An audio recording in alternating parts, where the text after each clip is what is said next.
Hi there, it's me again, Lisa, Bedford the Survival Mom. Told you I was going to share with you a little bit about how we've actually trapped some wild swarms. And our very first wild swarm, and I call them wild, but in a moment I'll explain to you why they're not really wild, was just by accident. And so when we talk about a wild swarm, it is just going to be a group of bees, could be, many thousands of bees that have decided to leave a hive or leave their previous location along with their queen. And so let me first of all show you, because this is kind of fun, the very first swarm we ever caught. And it's sunny today, and I'm walking back out pretty close to the bees. I'm wearing shorts, so I'm hoping that they don't get too interested in me out here. But I am going to tilt this up, and I want you to see that owl box right there. Well, many things have lived in that owl box, but never owls. And we have had, one time, a couple of months ago, I watched 5 squirrels come out of that box. It has housed, I think, a couple kinds of birds, but never owls, except for the time that it managed to entice a swarm of bees into it. And I'm going to edit into this video some photographs of those bees.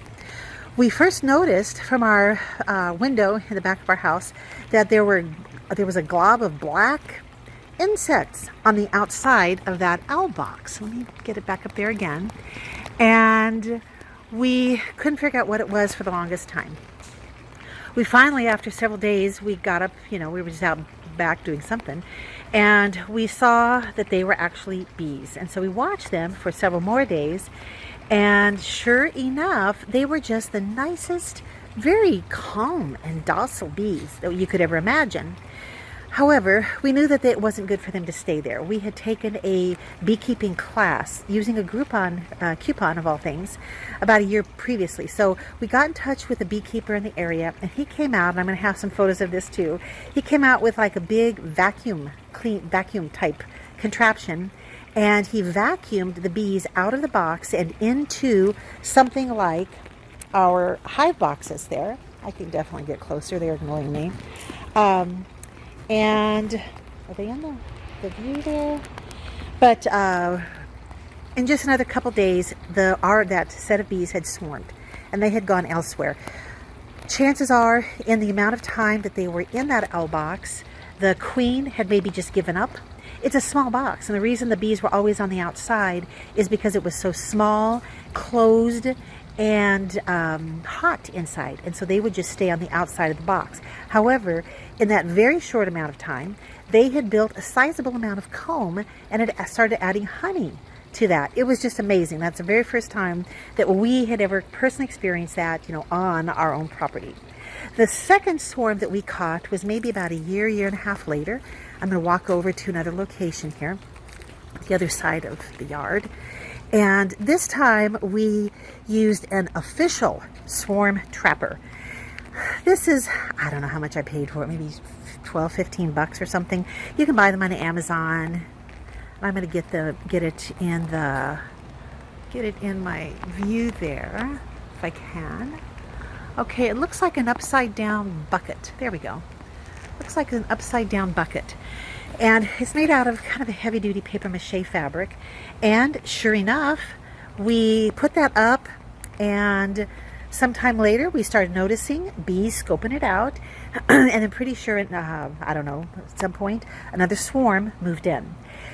We would go and look inside, and we could see the comb, and there were enough bees in there to keep it going. But we decided prematurely to move that swarm into a box. And by that time, we had the official box with frames in it. And the way you do that is, first of all, you put on your protective gear, and then you just take globs of honeycomb and you actually attach it using rubber bands to the frames themselves. And the bees begin cleaning it up, and they'll start moving the wax over on so it's adhered to the frames. And pretty soon all you'll have left is just the rubber band, not holding anything on, because it's been moved and the bees have started building. But that swarm went on too. And we're thinking that we did that just a little bit too soon, maybe. It was our very first time of ever moving a swarm of bees on our own. But those two experiences taught us, number one, that we can catch a swarm of bees, wild bees, and all you need is just some kind of a container. And you've all heard about bees getting inside walls of homes, and bees building, huge colonies inside an electric panel or the inside of a tire. There's no telling where they're going to set up. But the best place for them where they can really thrive is in an area that has the frames for them where they can build, and they're safe. And so that is now why we have our 2 hives over there. One way that you can attract a swarm is just with some kind of a container with an opening. And in the first case, it was the owl box that had the opening. And in this case, it was the swarm catcher. And what you do is, the simplest thing to do for me was to take cotton balls and put 1 or 2 drops of lemongrass oil on the cotton ball, and then just put, and it was not even a whole cotton ball, maybe just a fraction of a cotton ball, and then just tuck it inside the container where you're hoping to catch a bee. And interestingly, the lemongrass oil gives off the same pheromones as bees do, and so they're attracted to it. It is not too late in the season for me to try that with this swarm catcher right there. It's not too late. I've been thinking about doing it. The only reason we haven't, it's just a busy summer, busy spring, busy summer, and we have our 2 hives now that we're trying to really stay on top of as far as monitoring their health and, just kind of babying them. But that is how you would go about catching a swarm. So 2 questions: why would a group of bees decide to swarm? One is that the hive itself is getting too crowded. So this last April, we were looking at our hive, and it was thriving. I mean, tens of thousands of bees in there, lots of comb, lots of honey. The queen had been busy laying eggs. We saw a lot of capped brood, which means there is a little bee growing underneath that capped little segment of the frame. It was a very healthy hive. But what we noticed was that a new queen was developing. The bees had created a little cup. Sometimes it's called a queen cup. And inside that, the hive had determined it needed a new queen. And so, sure enough, given time, that queen will sort of chew her way out of that. And now the hive has 2 queens, which is not good. A hive can only have 1 queen. So that new queen, or perhaps the older queen, will take a bunch of the bees and they will swarm off to find a new location. So that is one reason, and maybe it's the most likely reason, that a group of bees will swarm off away from a hive. The other reason is that the hive itself is not healthy for whatever reason. And it could be that the hive, there's not enough food in the area. That area is just not conducive to a thriving hive. And so they will swarm off and find something better. But between developing a new queen, that is just the most amazing thing. So what we did is in April, when we saw that there was a queen cup, and we knew there was a queen developing inside, we took that frame, we put it into a second box, and we took 3 or 4 additional frames from the original group, and that's called a split. So we were able to get for free this time a brand new second hive. That is the one with the blue box on it. And they have really been thriving. So we'll continue next spring in particular to keep an eye on any more developing queens. We don't want our bees to swarm. All right. So right now, our backyard, we could actually have maybe a half dozen, or it just depends on how much time we have, for keeping an eye on things.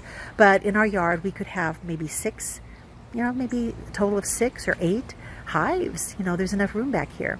So that is how we caught 2 wild swarms. And the reason I just say wild is because the hive they're trying to find a home for themselves. And chances are they took off from some other beekeeper's hive. Some other beekeeper is out there wondering, well, whatever happened to, the bees that were in this box. So some beekeepers, not near us at all, miles and miles away though, have, dozens of these boxes. So we might have ended up with that. The one downside to getting a wild swarm and starting with from that point is that you do not know the age or the health of the queen. And so you may, the swarm in that owl box, for example, it might have been a queen that was old. And given enough space, those bees may very well have developed a brand new queen for themselves. So you don't know how productive that queen is, how healthy, or what her age is. You don't really know the health of the bees themselves in that swarm. But nevertheless, we decided that it was just kind of worth the effort to see if we could just relocate, in both cases, the owl box and the swarm catcher, to see what would happen. And so we did.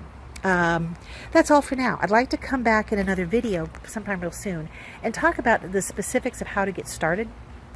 I know there are a lot of videos and articles on that already, but I'd like to tell you how we got started and what we've put into this in terms of money and space and all that kind of stuff. So I hope this was interesting and helpful to you. It's always exciting to look out and see that you have bees in some kind of a swarm trap. Until next time, bye.